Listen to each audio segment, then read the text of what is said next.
ছোট্ট শ্রীমদ্ ভগবদ গীতা থেকে আমি দুটি শ্লোক নবম অধ্যায় থেকে তোমাদেরকে বলি। ওই দুটো শ্লোক আমার খুব ভালো লাগে। কিছু কিছু মুখস্থ হয়েছে, সম্পূর্ণ মুখস্থ হয়নি।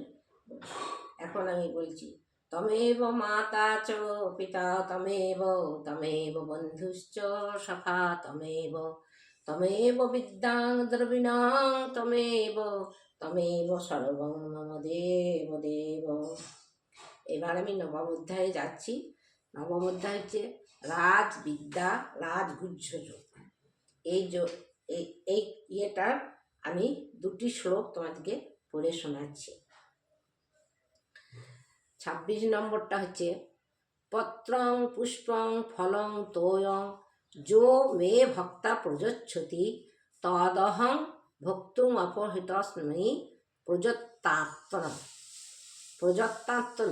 যে ভক্ত আমাকে ভক্তিরূপে পত্র পুষ্প ফল জল ইত্যাদি অর্পণ করেন, সেই শুদ্ধ বুদ্ধিসম্পন্ন নিষ্কাম প্রেমিক ভক্তের ভক্তিপূর্বক প্রদত্ত পত্র পুষ্পাদি আমি সগুণ রূপে প্রকট হয়ে প্রীতিপূর্বক ভক্ষণ করি।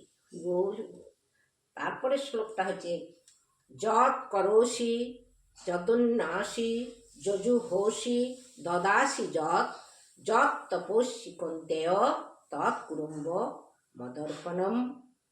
হে অর্জুন, তুমি যা করো, যা আহার করো, যা হোম করো, যা দান করো এবং যে তপস্যা করো, তা সবই আমাকে অর্পণ করো।